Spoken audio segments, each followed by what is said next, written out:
ನಮಸ್ಕಾರ ಫ್ರೆಂಡ್ಸ್, ಎಲ್ಲರೂ ಹೆಂಗದಿರಿ? ನೀವೆಲ್ಲರೂ ಆರಾಮದಿರಿ ಅಂತ ಅಂದ್ಕೊಳಕತ್ತೀನಿ. ಸೊ ನಾನು ಕೂಡ ಆರಾಮದೀನಿ ಫ್ರೆಂಡ್ಸ. ಇವತ್ತು ನಾನು ಜೋಳದ ರೊಟ್ಟಿನ ಯಾವ ಥರ ಮಾಡೋದು ಅಂತ ತೋರಿಸ್ಕೊಡ್ತಾ ಇದ್ದೀನಿ. ಹೊಸದಾಗಿ ಯಾರೆಲ್ಲ ಜೋಳದ ರೊಟ್ಟಿ ಮಾಡೋದಕ್ಕೆ ಕಲಿಬೇಕು ಅಂತ ಅಂದ್ಕೊಂಡಿದ್ದೀರೋ, ಸೊ ಅವರೆಲ್ಲರೂ ಇದನ್ನು ಟ್ರೈ ಮಾಡಿರಿ. ಈಸಿಯಾಗಿ ರೊಟ್ಟಿ ಮಾಡೋದಕ್ಕೆ ಕಲಿಬೋದು ನೀವು. ಫ್ರೆಂಡ್ಸ್, ನಾನೀಗ ಒಂದು ಪಾತ್ರೆ ಒಳಗೆ ನೀರು ಕಾಯೋದಕ್ಕೆ ಇಟ್ಟಿದ್ದೆ. ಒಂದು ಸ್ವಲ್ಪ ಅದು ಕುದಿಯೋದಕ್ಕೆ ಬಂದಾದಮೇಲೆ ಅದಕ್ಕೆ ಈಗ ಜೋಳದ ಹಿಟ್ಟನ್ನು ಹಾಕ್ಕೊಂಡಿದ್ದೀನಿ. ಅದು ಎಷ್ಟು ಹಿಡಿಯುತ್ತೋ ಅಷ್ಟು ನೋಡ್ಕೊಂಡು ಜೋಳದ ಹಿಟ್ಟು ಹಾಕೋರಿ.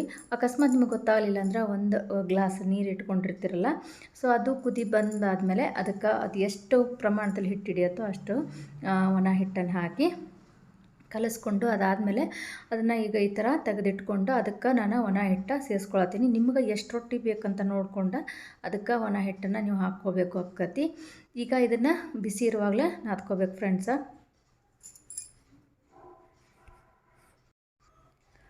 ನೋಡಿರಿ, ಇದು ಈಗ ಬಿಸಿ ಬಿಸಿ ಇರುವಾಗಲೇ ನಾದ್ಕೊಬಿಡ್ತೀನಿ ಇದನ್ನು. ಅದಾದಮೇಲೆ ಸ್ವಲ್ಪ ನೀರು ಹಾಕಿನೂ ಇನ್ನೊಂದು ಸ್ವಲ್ಪ ನಾದ್ಕೊಂಡ್ಬಿಡಬೇಕು. ಎಷ್ಟು ಚೆಂದ ನಾವು ಹಿಟ್ಟು ನಾದ್ಕೋತೀವೋ ಜೋಳದ ಹಿಟ್ಟನ್ನ ಅಷ್ಟು ಚೆಂದ ರೊಟ್ಟಿ ಮಾಡೋಕ್ಕೆ ಬರ್ತದೆ. ಇದನ್ನು ಚಪಾತಿ ಹಿಟ್ಟಿನ ಅದಕ್ಕೆ ನಾದ್ಕೊಂಡ್ಬಿಡಬೇಕು. ನೀವೇನಾದರೂ ಹೊಸದಾಗಿ ಜೋಳದ ರೊಟ್ಟಿ ಮಾಡೋಕ್ಕೆ ಕಲಿಯತ್ತಿದ್ರೆ ಒಂದು ಸ್ವಲ್ಪ ಗಟ್ಟಿಯಾಗಿ ನಾದ್ಕೋರಿ. ಇದನ್ನು ಕೆಲವರು ಕೈಯಿಂದ ತಟ್ಟಿ ಕೂಡ ರೊಟ್ಟಿ ಮಾಡ್ತಾರೆ, ಅಂದ್ರೆ ಬಡದ ರೊಟ್ಟಿ ಮಾಡ್ತಾರೋ. ಸೊ ನಾನು ಮಾತ್ರ ಯಾವಾಗಲೂ ಲಟ್ಟಿಶನ್ನು ಮಾಡ್ತೀನಿ. ನಾನು ಲಟ್ಟಿಶ್ ಮಾಡೋದನ್ನು ನಾನು ಪ್ರತಿ ಸಲವೂ ವ್ಲಾಗಲ್ಲಿ ನಾನು ನಿಮ್ಗೆ ತೋರಿಸಿದ್ದೀನಿ ನಾನು ಯಾವ ಥರ ರೊಟ್ಟಿ ಮಾಡ್ತೀನಿ ಅಂತ. ಆದರೂ ಒಂದಷ್ಟು ಜನ ನನ್ನ ಕ್ವಶನ್ಸ್ ಕೇಳಿದರು, ರೊಟ್ಟಿ ಮಾಡುವಾಗ ದಂಡಿ ಎಲ್ಲ ಹರಿದು ಬಿಡ್ತಾವಲ್ರಿ ಅಂತಂದು.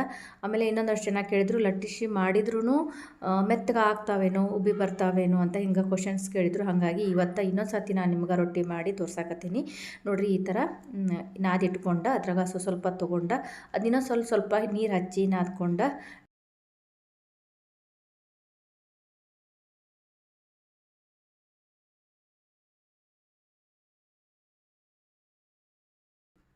ಇವಾಗ ನೋಡಿರಿ, ನಾನು ಈ ಥರ ಉಳ್ಳಿ ಮಾಡ್ಕೊಳಕತ್ತೀನಿ. ಇದಕ್ಕೆ ಈಗ ಸ್ವಲ್ಪ ಕೆಳಗಡೆ ಒಣ ಹಿಟ್ಟು ಹಾಕ್ಕೊಂಡು ಲಟ್ಟಿಶನ್ನು ಮಾಡ್ತೀನಿ.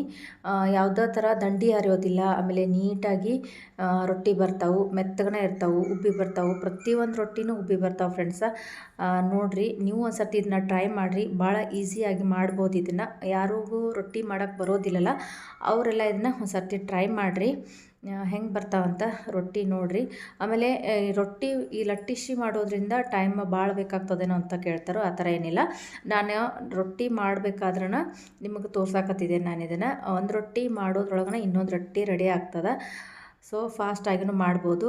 ಲಟ್ಟಣಿಗೆ ಯಾವ ಥರ ಪ್ಲಾಸ್ಟಿಕ್ ಸುತ್ತೋದು ಅನ್ನೋದನ್ನು ನಾನು ಆಲ್ರೆಡಿ ಒಂದು ವಿಡಿಯೋ ಮಾಡಿದ್ದೀನಿ. ಉತ್ತರ ಕರ್ನಾಟಕದ ಜೋಳದ ರೊಟ್ಟಿ ಲಟ್ಟಿಶ್ ಯಾವ ಥರ ಮಾಡೋದು ಅಂತ ಒಂದು ವಿಡಿಯೋ ನಾನು ಜೊತೆ ಶೇರ್ ಮಾಡೀನಿ. ಯಾರೆಲ್ಲ ನೋಡಿಲ್ವೋ ಅದನ್ನು ಹೋಗಿ ನೋಡಿರಿ.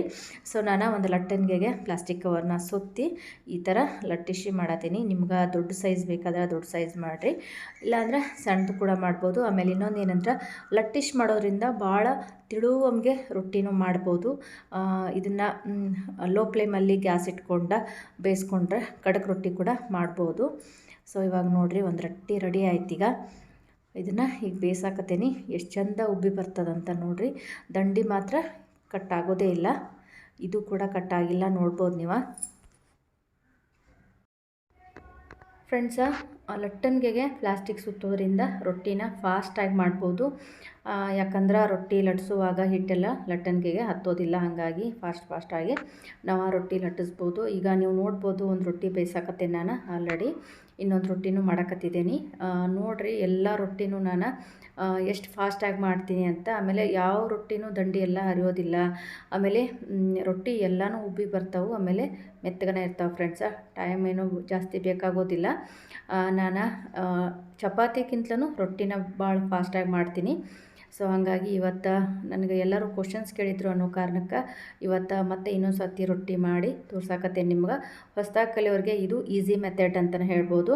ಹಂಗಾರೆ ಯಾರೆಲ್ಲ ಫಸ್ಟ್ ಟೈಮ್ ನನ್ನ ಚಾನಲ್ ನೋಡ್ತಿದ್ರೋ ಪ್ಲೀಸ್ ಎಲ್ಲರೂ ಸಬ್ಸ್ಕ್ರೈಬ್ ಮಾಡ್ಕೊಂಡು ನೋಡಿರಿ.